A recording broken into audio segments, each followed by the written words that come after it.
The South African Weather Services has issued a warning for heavy downpours for Gauteng and various parts of the country. Gauteng has been experiencing wet weather since Tuesday. Newzroom Afrika's Nqobile Madlala joins us live now. For Nqobile, very good afternoon to you. We are seeing that wet weather warnings are being forecast for many parts of the country. Are we preparing ourselves enough? Are authorities giving enough warnings to communities in order for them to safeguard themselves against any eventualities?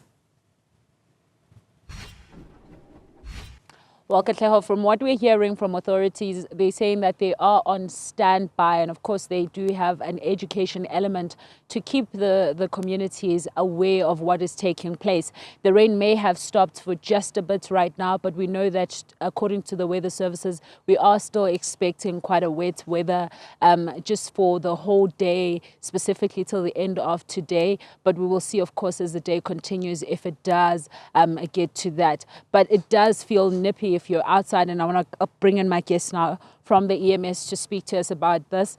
Obviously, when it's this cold, you've got quite a lot of issues that you got to deal with, and I know that you have your people on standby already.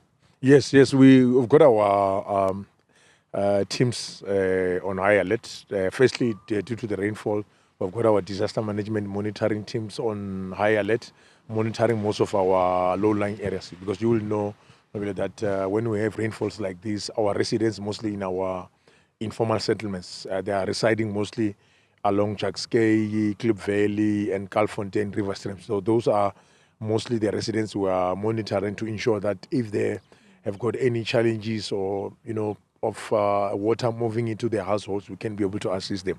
And of course, with our specialized teams also on high alert, our aquatic rescue team, which is a specialized team which responds to water-related emergencies, is also on high alert. But so far, we have not yet recorded any, major incidents or situations where we had to evacuate people from one area to the other. We just continue to plead with our residents, especially in our residents in our low-lying areas. When they conduct their daily activities, they normally cross river streams.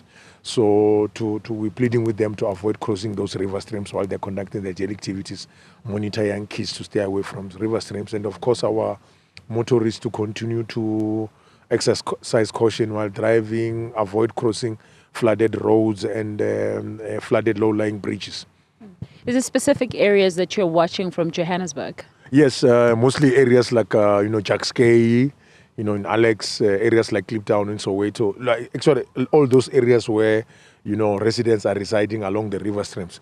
If you can feel it now, it's extremely cold now. So residents will be tempted also to use heating devices, which is also a risk of fire incidents. So we are also pleading with them to ensure that they use, paraffin stoves, candles, safely. They don't leave them unattended. If they are using brazier or imbaula, make sure that they use it in a well-ventilated area before they go to bed. They need to take it out so that we don't have situations where, they might inhale those toxic fumes which are coming from the brazier. So if there are any maybe life-threatening emergencies where residents want to contact us, they can be able to get hold of us through our emergency services call center 011-375-5911. Let's talk about your call center. Are you getting more calls perhaps from people who are distressed at this point? No, so far we have not yet received any major incident. But I think we need to highlight the issue of, baptism and cleansing rituals, because those ones we don't normally receive calls from our call center. But we want to plead with our residents out there, because most of our faith-based organizations or, institutions or people who normally practice, cleansing and, baptism rituals, they believe that when it's raining like this, that is a time whereby they want to visit, these river streams. I mean, we have been receiving a lot of rainfall the last few days, weeks and months. So most of our streams are full now. So the risk is much more higher for, congregants or people who are conducting this kind of rituals to be swept away. So we're pleading with them to say they must stay away from, river streams for now.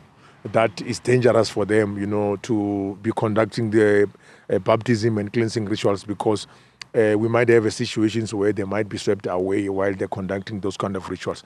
So from our side, we actually have taken it upon ourselves as a fire service to go out to communities, like communities in Alexander, where we have met with local traditional healers there, prophets and bishops, people who are conducting these kind of rituals to say, what is it that we can do to assist them to ensure the safety of the congregants, and also try and show them the dangers of conducting these kind of rituals at night, where the risk is much more higher for people to be swept away. So we're hoping that with our campaigns which we are conducting, visiting these kind of areas in mostly over the weekends, on Sundays, because that's where the time where they are there, to plead with them to make sure that firstly they exercise caution, ensure that the congregants are safe before they conduct this kind of. So we're hoping that with that partnership, maybe we might be able to reduce or prevent totally the number of incidents where people are being swept away while they're conducting these baptism rituals.